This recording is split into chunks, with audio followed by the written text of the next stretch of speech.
Okay, so I just watched the most recent episode of Helluva Boss, and I gotta say that it is very clear to me that this show was not planned at all. Like, at all, at all. And it's really something that I guess is like something I'm having to like realize and sort of process because it's like I really liked this show. Season 1 of Helluva Boss is really good. They set up so many things, and then Season 2 just keeps ruining things and making no sense. And it's like Season 2 was written by a completely different crew of people than who wrote Season 1.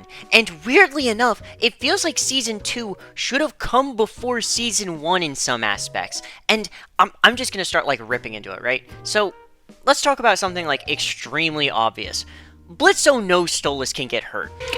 Excuse me, the fuck? Blitz! I thought you were still at the ceremony. I want to stand around with a bunch of hillbillies excited about corn and shit with a thirsty owl on stage? And now you seem disappointed in me. Yeah, well, I'm not a fan of someone I offered a job to about to off my easiest lanky ticket to Earth behind my back. Blitz, come on. Blitzo knows that Stolas can get hurt. The entire point of the main, like, conflict of the Harvest Moon episode is that Stryker is going to kill Stolas. Why would Blitzo be at all concerned if Stolas can't get hurt? Knowing what we know about Blitzo now, back then, if Stolas couldn't get hurt, he should have just let Stryker pull the fucking trigger. Obviously he wouldn't, but like, that's what it seems like. It seems like Stolas is just this invulnerable person to Blitzo, and this is the first time he's ever seen him hurt, injured, damaged, like, in any kind of way. Stolas got what? Ow. He can get hurt? But that doesn't make any sense because, again, we have seen that he, on some level, maybe he doesn't know he can get hurt, but he knows he can be killed, and he knows of all the people who can kill him. He hears Stryker's voice. I can hear you, by the way. Don't worry about your lanky birdie. He's in good hands. The paid assassin who he's interacted with. What? He knows of all people, this is the one person who can kill him. But apparently he doesn't. He doesn't even remember Stryker, the guy who tried to kill Stolas. You know, the guy he fought in a whole episode. The guy he offered a fucking job to. No, he just doesn't remember him. Seem to have been stolen by that little cowboy friend of yours. Oh, which one? How many cowboys do you know? What does he look like, Your Highness? Sexy? That's Stryker, sir! Okay, genuinely, I just rewatched the episode again for like the third time. I don't know how I missed this the first two times. Why does Blitzo act so deranged? Like he's in a panic, like... God damn it. Let me and Moxie handle this one. Okay, are you too sure that you got this alone? We can do it, sir. Together we are a lethal combo, and we both have a score to settle with that dickhead. All right, well, hurry. Stolas sounds like he might be in real shit this time, and knowing that guy's aesthetic, my money's that he's in wrath. Now get your asses down there and look for some cowboy crap or something. He obviously cares. He obviously wants to save Stolas. But from what? He can't get hurt. He can't take any damage, right? Why are you treating this like it's an important matter, Blitzo? I thought you thought that he couldn't get hurt. He can get hurt? Hurt? Here's a fun thought. Season 1 ended with Blitzo and Stolas on this cliffhanger, right? So we could. I'm not fucking you tonight, okay? I'm really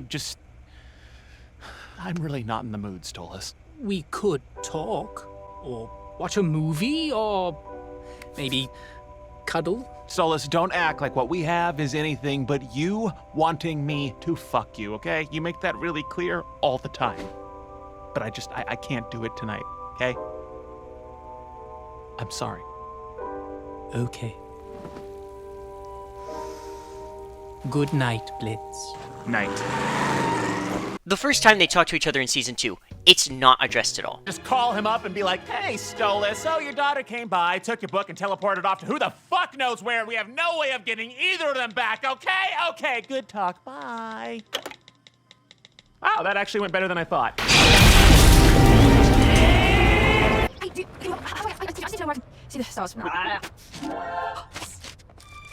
How could this happen? Do you just let anyone waltz into your office and grab infinitely powerful artifacts? Why would she do this? How are we supposed to find her? Where would she go? What? And it really sucks because the show peaked really early on, right? Season 2 is just really disappointing because Season 1 was so great, right? Like, Lululand is my favorite episode, right? I'm gonna come out and say it. Lululand is my favorite episode, and it's not because it is a Stolas-focused episode. It is because it is just really good at characterizing all of these different characters.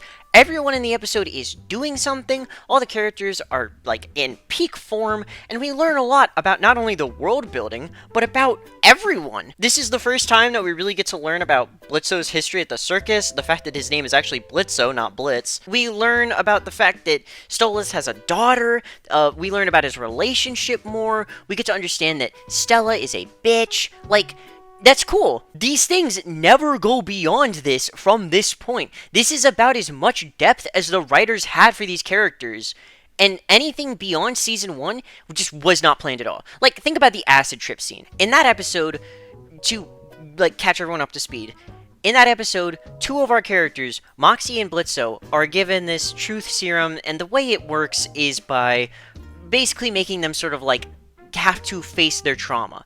Blitzo sees every single one of his past, like, relationships. He sees his time at the circus. He sees Stolas. Like, he sees everything, right? He sees Stryker in his thing, but he doesn't remember him! Oh my god! Moxie just sees his relationship with Blitzo. And in Season 1, that makes sense. All we really know about Moxie, it seems like he has a normal life. He's a normal guy. Like, he seems like he's not really too inundated with murder. The plot of the first episode is him having to confront the fact that he's gonna have to kill someone. Like, kill someone. That is the entire plot of the first episode. And now you're telling me he is the godfather, like, son, child of a mafia family, and we see scenes of him killing people. And in his truth serum flashback, you don't see one time his mother, his father, the people who were, like, very clearly affecting him emotionally a lot. You don't see any of that in that episode.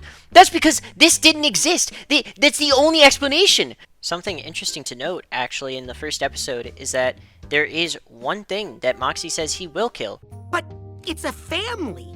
Under what circumstances would we ever need to kill a human family? I mean, if that's what the client wants. Maybe like a shitty dad or a mob family. That's understandable. He doesn't kill either of them in the only episode where both of them are present! Woo! Because you wouldn't greenlight the Truth Serum episode and the Truth Serum sequence if you didn't know that this was already a thing. That would just not make any sense. And conversely, imagine you're watching the episode and you see that sequence. You see like a body bag in the background. You see Chaz, who is clearly someone who I guess has affected Moxie, even though he's like the second worst character in the show, only beaten by Stella because at least Chaz dies in his episode, so he's not coming back anytime soon. Unless he comes back because it's hell and you can't actually die. We still haven't addressed the situation of what happens if you die in hell, by the way, from the pilot. They still don't know. We still have no idea if they actually go to double hell or not. I know it's a joke, but like, I'm starting to think that's real. I'm gonna kill him. Too late, Toots. Wait! Would that make me double dead? Where exactly do I go? To double hell? No, so what we have instead, is we just have this episode where Moxie sees his boss as his biggest trauma when his fucking mom died.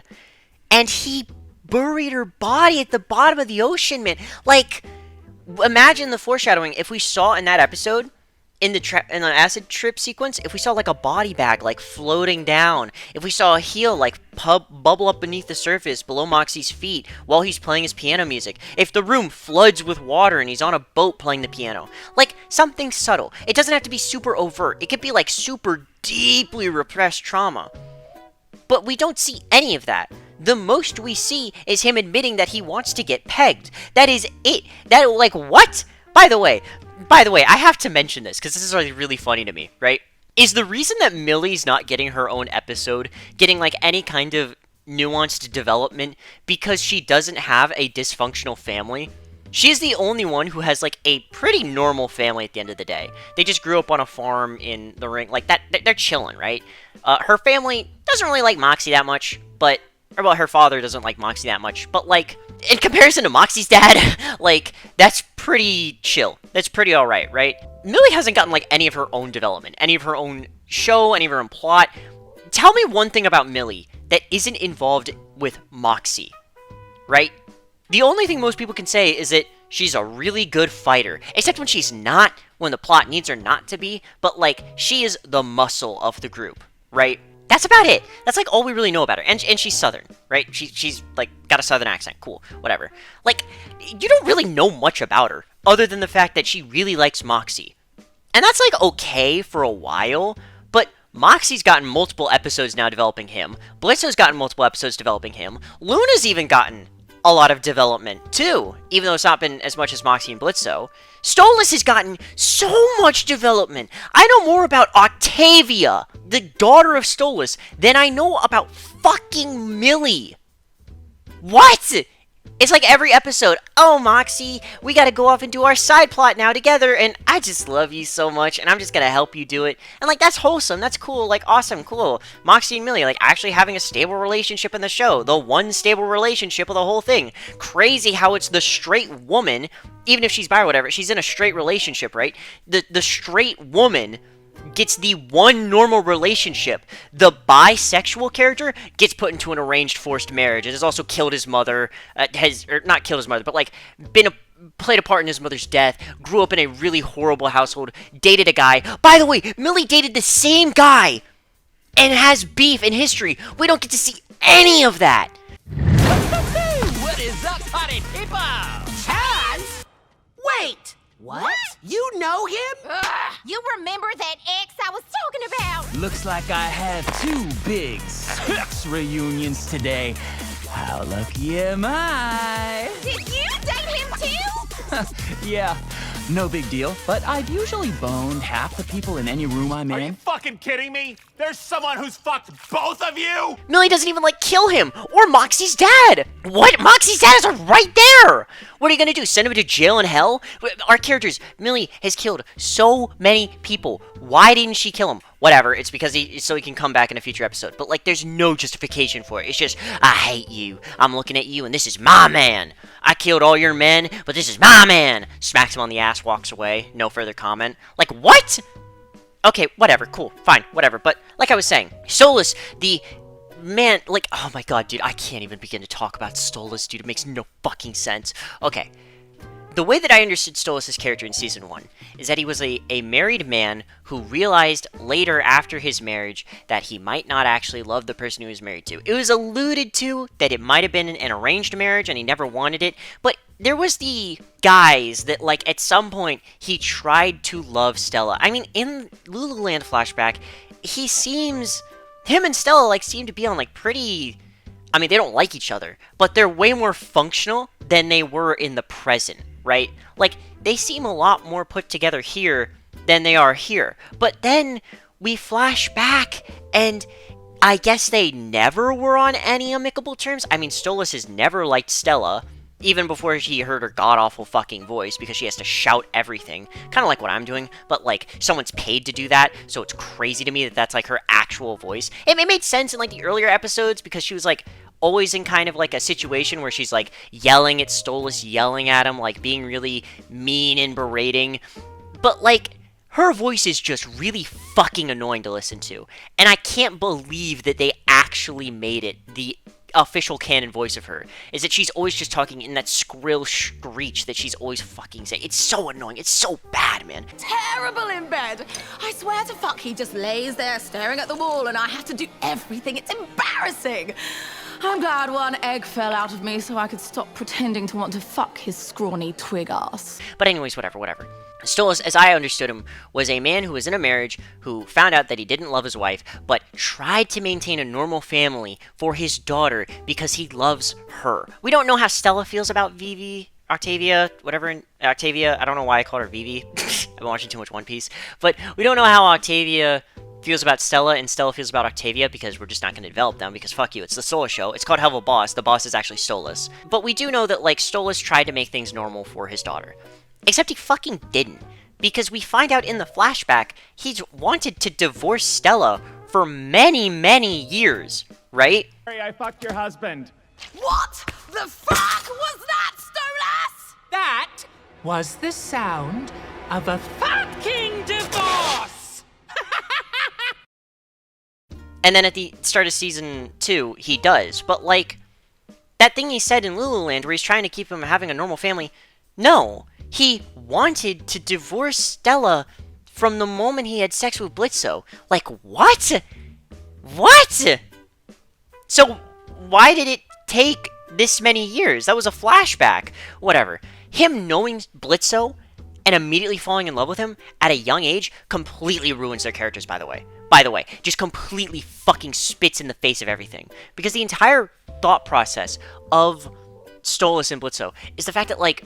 Okay, so I'm recording this afterwards. Sorry for the audio quality difference, but I realized I didn't really actually explain the Stolas and Blitzo thing. The reason why Stolas and Blitzo knowing each other all the way back in the flashback in the past when they're like little kids is so damaging to Stolas' character is because the beauty of the situation with Stolas and Blitzo is that Stolas was so unhappy in his situation that he didn't care if it was royalty. He didn't care who it was. He just wanted someone who actually liked him. And Blitzo, who was self-interested, pretended to like him for the grimoire. The flashback essentially tells us the same thing that we already know in the present. Blitzo, a very selfish character, pretended to love Stolas, who genuinely wanted anyone to love him at all, just so he could get the book, so he could go and do his business. But Stolas, because he actually thinks that Blitzo does love him, would have just given him the book for free, which he does end up doing later, I guess, because eventually he has to find out that, like, Blitzo stole his book, right? Anyways, when this happens, it's all not as beautiful when you realize that, no, Stolas actually always loved Blitzo. He always loved this specific imp specifically. It doesn't matter, like, that Blitzo, who was trying to take advantage of Stolas, then ended up actually, like, catching feelings for him that he's going to deny because he's selfish and he's self-interested and he doesn't want to get close to anyone because he doesn't want to get hurt again because he doesn't like him. Blitzo actually is a phenomenal character for a majority of, like, Season 1, and even in Season 2, for a majority of it, until the most recent episode, is pretty chillin'. But the flashback just ruins everything for Stolas because it takes this character who found happiness, even if it was fake. He was so unhappy that someone pretending to love him made him happy. Except that person wasn't a random imp, wasn't a random person. It was someone he had always picked out. It was the person he always knew he was destined to be with. Are you fucking kidding me? Why does he fall in love with Blitzo immediately? Genuinely tell me, like, why? Why does he actually fall in love with Blitzo? There is no cause, reason, or anything behind it. There's nothing. There is nothing behind it. He sees him, immediately falls in love with him, as he's, like, swinging in. He hasn't even spoken a line, by the way. Speaking of people who haven't said, like, any lines, Luna hasn't talked in the last 2 episodes, but she's been in both of them. Is something wrong with her voice act? Like, what the hell is going on? Oh my god, why is the blood black in the most recent episode? I looked at the storyboards, I looked on websites and stuff. People who are posted their work in progress, the blood is red, but now it's black in the official episode for some reason. Why? And it's not even like Stolas' blood is the only one that's black. Blitzo's blood is black too, but whatever. Maybe it's for censorship. I don't know. I'm getting so off track. I'm so all over the place. I'm so mad. I'm so pissed. I'm so mauled. So, I guess I should say this also. If you still like the show, cool, power to you. But, like, holy shit, there are so many problems. There's so many problems. When they go in Season 2, Octavia goes to the surface, and she doesn't have a disguise. And, like, that's kind of a huge plot point in Season 1, is that they don't want to be seen. They don't want to be seen by anyone, and the imps don't have disguises. But I thought, like, oh, Octavia's gonna disguise, but she doesn't, and then there's no repercussions, because, like, we don't want to address that. Like, imagine Octavia goes to the surface, and then... or she goes to the human world, and people see her, and someone calls dorks, and then dorks are involved in the Season 2 episode, and they're like, holy shit, that's the daughter of Stolas, of the demon, well, they don't know his name, but, like, of the demon who attacked us in our lair. Like, they look really similar, and maybe, like, they don't say that that's a daughter, but, like, they look really similar, right, stylistically. Imagine they capture, like, Octavia, and then that's a huge plot point, and then they're the antagonists of that episode, right? I mean, it would be kind of a repeat, but it's like, that would make way more sense than, I just want to see the stars, that's all I want to do, I just want to see the stars, you know, I'm gonna steal the grimoire, whatever it's called, and I'm gonna go to the surface, I'm gonna go to the human world, and I'm just wanting to see the stars, that's all I want to see. When Stolas has the ability to transport you to space. And this episode's doubly worse because at the end of season 1, they're in such an awkward situation with Stolas and Blitzo, and then the first thing they talk about is finding Octavia, and they don't talk about what happened to Aussies at all. No one mentions it, by the way. Is it not big news in hell that, like, an imp and fucking royalty, Goetia royalty, are fucking each other? Because the way that everyone talks about it, it seems like that's like a big deal. Like, everyone thinks that's a big deal, but then the news actually gets leaked and suddenly it's just not a big deal. Suddenly it just doesn't matter at all. Suddenly, like, no one actually cares because we're not even going to bring it up in the next episode. It doesn't even matter, right? No one's brought that up still, by the way. Like, no one. You would think on one of the TVs in the background, it would be, like, running as a story to, like, make you remember. Like, maybe people come to Blitzo's business. By the way, they have a business. They haven't done their business in 2 fucking years. The last episode that they did the imp murder business thing was 2 years ago in Cherubs. By the way, when they were paid to kill the old man. That is IRL 2 years of fucking time that they have spent not doing that. Obviously, if you binge all the episodes back to back to back, it's not like as big of an issue, but it's like the main premise of the show is them going to the human world and killing people. That's what the theme song is about. That's what the pilot is about. That's what the first couple of episodes are about. The reason why we stopped doing that is so Stolas can, like, use the grimoire for a festival. That's the only reason. And that's like a great reason, because now it's like, oh, hey, Blitzo needs to make sure that he maintains good relations with Stolas, so that way they can keep doing their business. Except he does, and he even saves his fucking life, and they don't go to the surface. The next time, like, they go to the surface, they get captured, and then they don't even go to the surface in the next episode after that. And then season 2 happens, which is the flashback, the divorce, and then the next time they go to the surface is when Octavia steals the book to go see fucking stars! Whatever. Whatever, it's fine. It's chillin'. We're all big chillin', right? And then, like, Stolas and Blitzo are, like, totally, like, on good terms and amicable, and, like, I don't even understand their situation now. I don't understand it anymore. But, like, dude, it's so weird, because, like, I gotta go back to it, right? Stolas is in danger. And as a writer, you are forced to make a situation where Blitzo can't get involved with the plot because obviously you want to have the big reveal at the end. That's really stupid. Doesn't make any sense. But, like, let's take everything at face value, right? Let's take literally everything at face value with this most recent episode, and let's just assume, hey, look, okay, listen, right? You are a writer, you need to make it so that Blitzo has a good excuse as to why he can't partake in the main story, but have a shitty B-plot, right? You need to write something. So Moxie and Millie say, hey, we're gonna go save Stolas. Blitzo, what are you up to? Well, I can't go and save Stolas from the one guy who I know at a minimum can fucking kill Stolas. I have seen this guy firsthand in what he's capable of. I have fought with him. I offered him a job based off of his capabilities. No, what I'm going to do is I'm going to tell you, Moxie, Millie, you guys go ahead. I gotta take care of business. See, there's this shot that they need me to do once every year for Luna, who, by the way, doesn't talk in this episode, doesn't voice any concern or anything. She might as well have not have been in it, but whatever. I gotta get Luna to take this shot. And that way, because I can't schedule it for any other time. I literally can't. I have to schedule this today. It has to happen today. Stolas, you really had to get caught on today of all days? Really? That is the weakest fucking argument. Blitzo, as a character, would drop everything to go and save Stolas. Especially if Stolas asked him to help. And then on top of that, when Stryker says that he's gonna kill Stolas, Blitzo is speeding around to go to wherever Stryker is. That is his character. He is not someone who blows him off the whole episode and then gets surprised when he finds out Stolas can get hurt. Stella as a character as well is also incredibly horrible.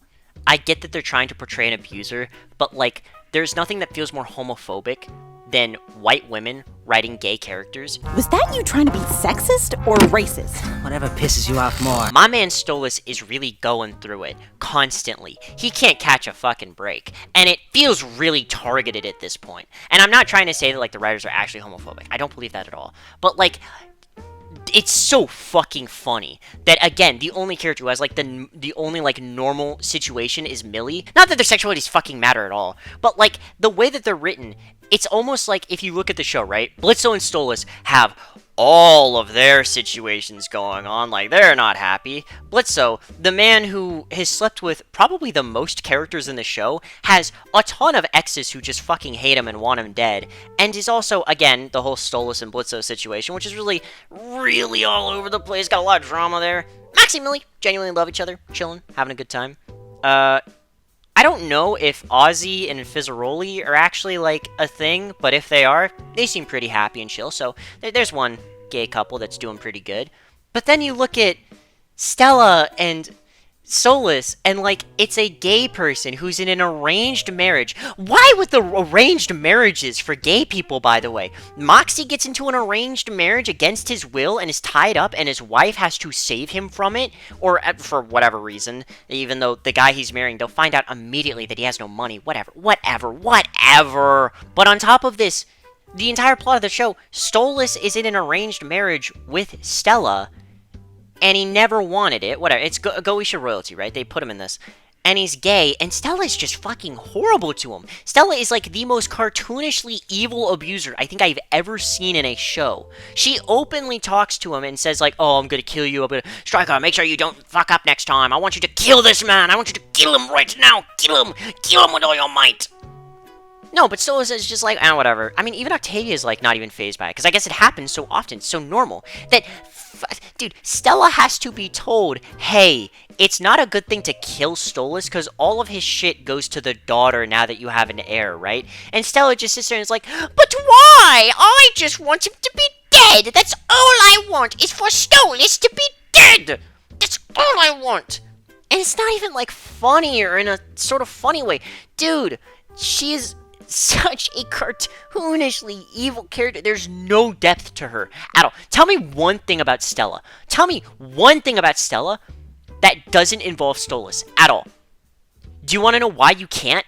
Because the writers don't know anything about her other than she hates Stolas. I guess you could go into her family situation, but that's not like anything intrinsic to like Stella's personality, anything about her. Like, she berates Stolas, she hates Stolas, she shit talks him at every single occasion, she will like throw parties just to shit on Stolas. When it was found out that Stolas was sleeping with an imp, she starts like chucking a bunch of shit at him, she starts like throwing tantrums, she's insane.